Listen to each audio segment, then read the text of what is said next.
Back when I was in high school, I wasn't considered one of the privileged ones. My journey through life started in a modest home with a father who ran his own small business and a devoted mother who looked after our home. My early years were carefree. After school, I'd fling my backpack in a corner and spend the rest of the day playing with friends in the neighborhood park. However, things took a different turn during my middle school years when my father's work demanded more of his time, often keeping him away from home for long stretches. Despite his absence, he made an effort on his days off to spend quality time with us, perhaps on a scenic drive or a day at an amusement park. But mostly, it was just my mom and me at home. I remember one night, unable to sleep, I stumbled upon my mom poring over our household budget, her expression weary yet forced into a smile for my sake. She reassured me everything was fine, but the signs of strain were evident. Our meals became simpler, the variety on our dinner table lessened, and the once commonplace fruits disappeared. This change in our lifestyle didn't go unnoticed at school. One day, a classmate named Roy, who enjoyed making fun of others, noticed my plain lunch, a simple serving of rice with a few pickles. He cruelly taunted me, suggesting my dad had abandoned us, which was why our meals had become so basic. His words, filled with mockery, hurt deeply, but the image of my mother's resilient smile held me back from reacting angrily. Fast forward to a recent high school reunion, I encountered the same classmate. Despite us both being adults now, he shockingly drenched me with wine, letting it pour over my head as a twisted joke, as if to remind me of my past struggles. The rich aroma of the wine clung to me, a stark, humiliating contrast to the refined gathering around us.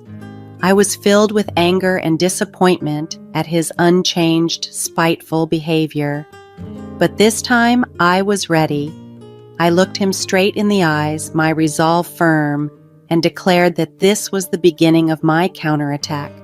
His face paled, eyes widened in shock, perhaps not expecting the once quiet boy to challenge him. My journey, marked by simplicity and challenges, had shaped me, not weakened me. And now it was time for me to show that I wasn't defined by my past, but empowered by it. Growing up, I always tried to avoid trouble, especially to spare my mom any stress. Roy, however, came from a different world. His father was the president of Jack Merchandising, a renowned local food company. This connection made Roy somewhat of a golden boy at school, where teachers saw him as a model student. Behind this facade, he was a notorious bully, leveraging his father's influence to intimidate anyone who dared stand up to him. As a result, my classmates slowly began to distance themselves, unwilling to get caught in Roy's crosshairs. Their indifference only emboldened him, and his bullying intensified. One day, it all came to a head. During lunch, I sat in my usual secluded spot on the staircase trying to eat in peace. But Roy, with his typical sneering smile, decided not to leave me alone. "Hey, Stephen, typical peasant's lunch looks as bad as ever," he taunted, reaching for my lunchbox. Reacting instinctively, I knocked his hand away, which only escalated things. In a flash of anger, Roy grabbed my lunchbox and slammed it onto the ground, scattering the modest meal my mother had prepared. The sight of my lunch in ruins, combined with the thought of my mother's efforts, pushed me past my breaking point. "What the heck are you doing?" I yelled, grabbing him by the collar. His smug response about the consequences of hitting him was the last straw. Before I knew it, I had tackled him to the ground. His once handsome face was now red and swollen. We both lay there, gasping for breath. "You'll pay for this," Roy hissed.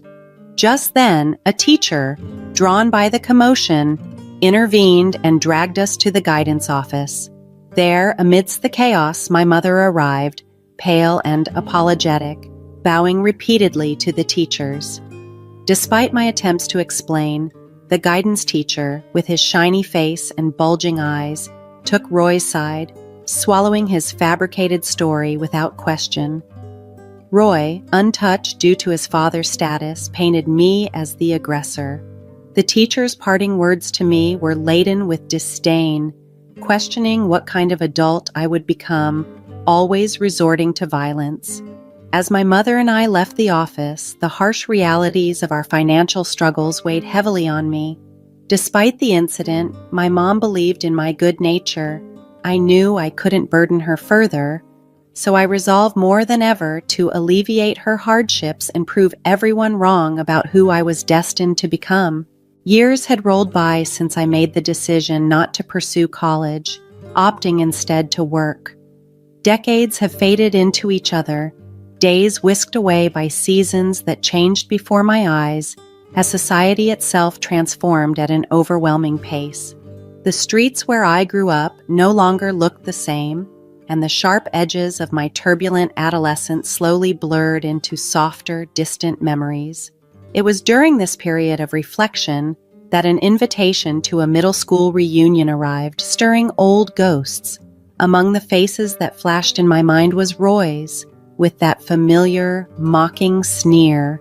Despite my reluctance, knowing he would likely be there, I convinced myself to go. We were all adults now. Surely the pettiness of schoolyard conflicts wouldn't follow us into our grown-up lives. At the reunion, a classmate greeted me warmly. "Hey, Steven, long time no see. You look good." It felt strangely like slipping back through time to those middle school days. While many friendships had faded, a few had endured even through the aftermath of my public altercation with Roy. "Man, you've aged a bit, haven't you?" he joked, patting his belly.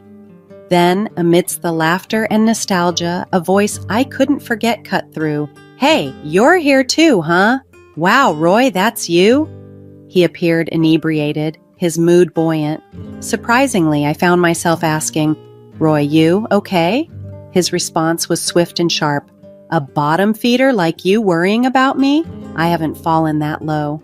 Holding a wine glass aloft, Roy boasted, "I run Jack merchandising now. It's wise to stay on my good side." His arrogance undimmed, he then peered at me, taunting, "Hey, the high school dropout still rocking that pathetic style, huh? Well, let me treat you to some fine wine today." Without a second thought, he tipped the glass, drenching me with wine, the crowd falling silent as they witnessed the spectacle. The rich aroma enveloped me, a stark reminder of the disdain he still held. "How about that? Bet you're thrilled to get a taste of the high-life high school dropout," he sneered, unchanged from the boy who thrived on his privilege to belittle others. Anger and disappointment surged within me. Any faint hope that he might have changed was dashed. Facing Roy's mocking expression, I found my resolve. "Roy, I've made up my mind," I declared, my voice steady. "Fired? What's that supposed to mean, high school dropout? Can't even speak English?" he retorted, clearly confused. But I was serious and my words were clear. "It means exactly what it sounds like." The murmurs around us grew louder as the tension peaked. A former classmate tapped my shoulder, his expression echoing a question that seemed to linger in the charged air. After the humiliating incident at the reunion, I took a deep breath and decided to explain my current situation. Wiping the wine off my face with a handkerchief I had pulled from my pocket, I calmly began to speak. "Actually, I work at a food company that rivals Jack Merchandising. I'm in charge of corporate acquisitions and, coincidentally, I'm currently working on acquiring your company." Roy, trying to mask his sudden unease with bravado, his lips twitching slightly, replied, "What are you talking about?" The sweat on his forehead became noticeable as he tried to maintain his composure. "You should have been informed by now. President William from William Merchandising, my boss, was supposed to have officially contacted you about this acquisition," I continued. "William? Wait, the company you work for is..." Roy's face drained of color as the reality set in.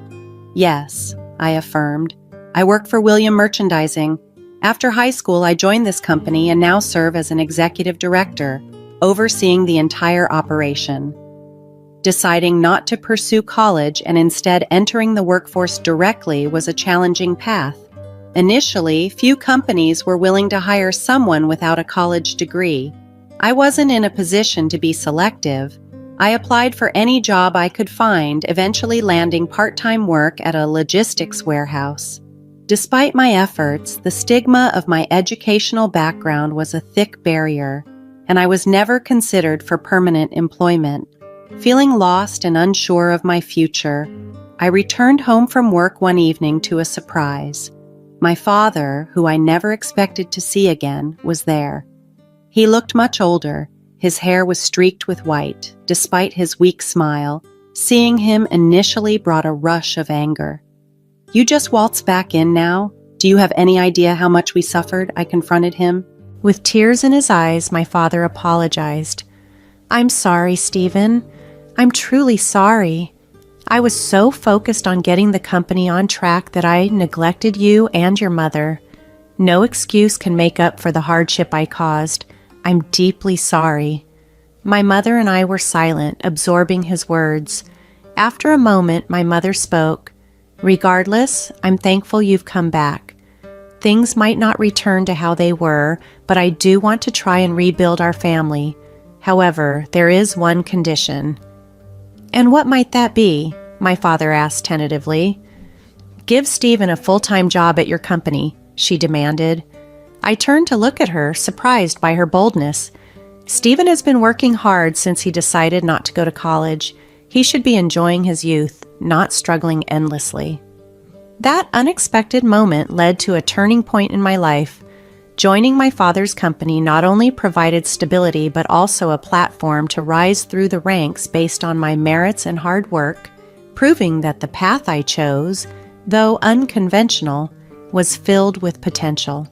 Despite not completing high school, I had always managed to keep my head above water with various jobs, but finding stable, full-time work was a different battle altogether. When the prospect of working at my father's company came up, my mother, with a rare sternness in her expression, pushed for my employment there. My father agreed, but with a firm condition: I needed to earn my GED. His tone carried a weight of sincerity. It was clear he cared deeply about my prospects. So I transitioned from a factory temp to an employee at a well-established company. This was no easy feat. As the president's son, I found myself the subject of envy and scrutiny. Every small mistake was magnified, and I struggled to adapt to the nuances of corporate life and business etiquette. The learning curve was steep, and my colleagues were far from supportive, often just scoffing at my efforts without offering any help. I felt isolated, battling through each day as I faced sneers and watched my hard work dismissed or my workspace disrespected. Despite these challenges, I persevered, driven by a mix of determination and a desire not to let my mother down. She had put herself on the line to secure this opportunity for me, and I couldn't bear the thought of failing her. I volunteered for even the most menial tasks and met unreasonable demands with earnest effort. Gradually, as I continued to work relentlessly, people began to recognize my dedication. Slowly, I started to be seen as a valuable team member, and this shift began to reflect on the quality and results of my work. This change didn't just benefit me personally, it acted as a positive influence within the company, helping to boost morale and, subsequently, sales. Over the years, my efforts paid off, and I was eventually promoted to executive director, tasked with significant responsibilities, including the negotiations for the acquisition of Jack Merchandising, a company that had been struggling for years. At a reunion, my newfound status became a topic of surprise and conversation among my former classmates. "Stephen, you've made an incredible rise through the ranks. Never thought we'd have an executive director among us. It's going to be a bit awkward just casually inviting you out now," one joked, highlighting the unexpectedness of my journey. Roy, however, remained skeptical and outright dismissive. "Stop lying. I don't accept such a tall tale," he retorted. disbelief clouding his judgment. "It seems your dad, the president, hasn't been very forthcoming about the company's situation with you," I replied, calm but firm. "It's not surprising you didn't know, but concerning my promotion to president, that's in the works too." My response left Roy speechless, his previous arrogance washed away by the tide of reality that I had indeed changed my destiny through sheer grit and perseverance. With a stern expression, I conveyed the decision my father had given me, to restructure the entire management of Jack Merchandising, starting from the top. Roy's face turned pale. "That's impossible," he stammered. "You don't have enough evidence to make such a drastic decision." I sighed, a mix of frustration and resolve filling me. "I heard about the reunion and remembered you were supposed to be the next president. I thought it wouldn't be too late to meet and talk here." As I spoke, a sense of disappointment washed over me. Roy hadn't changed at all. He was still demeaning others, still filled with misguided confidence. "But you can't just fire me. Come on, help me out. We were classmates, right?" His tone had shifted from arrogance to desperation. He was pleading now, but I couldn't let past camaraderie sway my professional judgment. "Running a company isn't as simple as you might think," I said firmly, gripping Roy's shoulders and locking eyes with him. "I've faced countless challenges as the president's son, but I never gave up because this company was my only path. You, on the other hand, had more advantages, like a good high school and a college education. It's time you put in real effort for once in your life." My voice trembled with restrained emotion as I spoke, the weight of the years bearing down on me. Roy simply stared back in silence, wordless and seemingly unable to respond. A month after the reunion, I stood in front of the Jack Merchandising building with my father. "Today we'll officially proceed with the acquisition," I declared. The night before, I had confided in my father, and after some initial hesitation, he had agreed to my plan. "We've been waiting for you," said the president of Jack Merchandising, greeting us warmly as we entered the meeting room. His son, Roy, followed him, a grim reminder of our previous encounter. Jack began, "We had hoped Roy would succeed me as president." He then turned the conversation to the acquisition, prompting me to start the discussion. However, Roy's behavior was far from what one would expect of a future president or even a professional. "Hey, Roy, are you even listening? This is about the future of your company. Do you even realize what being a president entails?" I raised my voice and frustration was evident. "I don't need to hear that from you," Roy retorted sharply, then turned to his father with an audacious claim. "Dad, are you sure it's okay to trust our company to someone who just climbed up using his parents' influence?" His father, witnessing this exchange, showed a look of exasperation, and even the typically stern Jack's expression grew more severe. "Fool! What do you know about running a company?" he responded, his voice laden with disappointment at his son's naivete and entitlement. The room filled with tension as the reality of the situation settled in for everyone present. Roy's temples throbbed with frustration as he faced us, his expression revealing a vulnerability I hadn't seen before. Jack, his father, continued sternly, undeterred by his rising anger. "Stephen's right. Your behavior today is unacceptable. Running a company isn't a game. If you can't take this seriously, you should leave." Roy's response was feeble, overshadowed by his father's formidable presence. Standing up, the president turned to us with a grave look. "I apologize for this disgraceful display. I've been too lenient with my son, hoping he would mature in the workforce. I was wrong. I never imagined he would act so recklessly, especially in such an important meeting." He then addressed me directly. "To you, Stephen, the executive director of William Merchandising, and to your team, I am truly sorry for the trouble caused." My father, who had been listening intently, spoke up. "Your intentions are clear, Jack. The once commanding figure of the food company's president seemed considerably diminished. Jack, looking desperate, continued, "President Stephen, we need your help to save Jack Merchandising. We no longer can manage on our own. If we merge with your company, I will resign from all my management positions and the same will go for the entire board. But please keep our employees, our dedicated staff, without letting anyone go."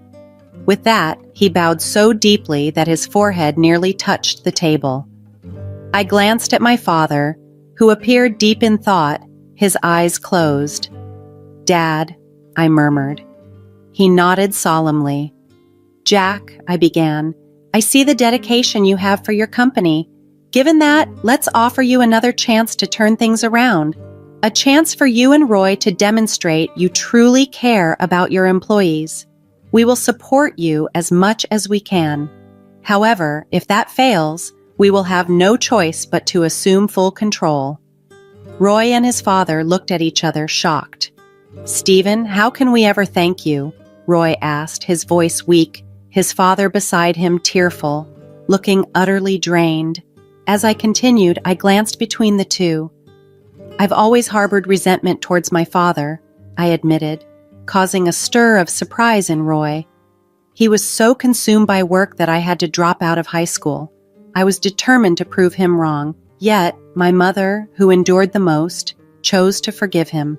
At first, I couldn't understand her decision, but now I see why she chose forgiveness. She taught me the importance of it." My father, touched by my words, murmured, "Stephen, I am who I am today because your mother forgave me." The room fell silent, the weight of forgiveness and the chance for redemption hanging in the air, marking a pivotal moment for everyone involved. Recently, I've reached a point where I can finally begin to forgive my father. Jack nodded, seemingly motivated by an invisible force as I shared my belief in second chances and the strength gained from overcoming adversity. I turned to Roy, who was slouched back in his chair with a sulky demeanor, and caught his glance. "Roy, it starts here. Isn't this your time to step up?" "But I don't know anything about running a company," he replied, uncertainty in his voice. Placing my hand on his shoulder, I reassured him, "It's okay to start now. Work hard and the results will come." Roy looked at me, a faint smile breaking through for the first time. Following our discussions, Jack Merchandising agreed to a business partnership with William Merchandising and began its journey toward recovery. Roy took on the role of president with his father as an advisor.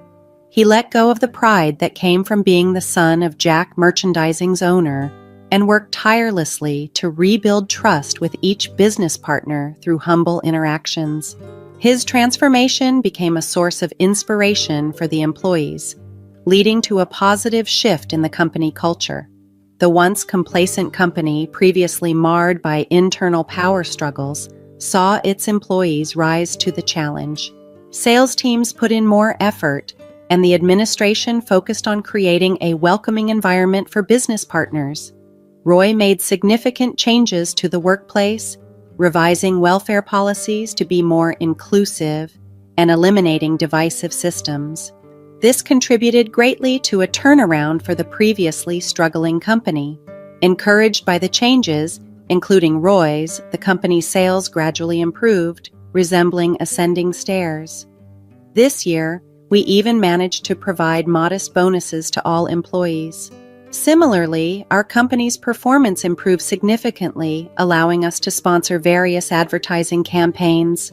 "Stephen, President, hurry up, just a minute, wait for me." The reunion had become a catalyst for rekindling friendships. Initially wary of Roy, my classmates were now impressed by his transformation, sharing jokes and laughter. "Hey, can we drop the president title when we're off work?" I asked with playful annoyance. "It's just a habit," Roy replied, scratching his head in embarrassment, his demeanor endearingly sincere. "Then at least call me by my old nickname when we're not working. I forgot what it was you used to call me that all the time. Can't believe you remember that," Roy said, feigning exasperation. "All right, how about this? From now on, every time you call me president, you owe me a drink," I proposed. cementing our newfound camaraderie with a light-hearted bet that brought a genuine smile to both our faces. Reflecting on the conversation, I found myself agreeing inwardly. "That's a really good idea," I acknowledged. "Okay, Stephen, that's a first," Roy responded, pausing for a moment before using the nostalgic nickname. "Thanks, Stephen. Throughout my life, I've often held on to negative emotions, a trait common in human nature. I harbored resentment for being looked down upon as a high school dropout and felt a deep bitterness regarding my social standing. If I hadn't moved towards forgiving my father, I might never have reached out to Roy or reconnected with other old friends. Despite the past harassment and challenges from Roy, I couldn't bring myself to give up on him, remembering the struggles I had overcome myself. I've learned that people who navigate through hardships develop a resilience that prepares them for future challenges. If there's a genuine desire to start anew, change can indeed begin from that moment. Moving forward, I plan to lead the company with humility, navigating the intricate challenges of business with renewed dedication. I look forward to doing this alongside my valued friends and colleagues, understanding that our shared experiences and forgiveness have paved the way for this new chapter.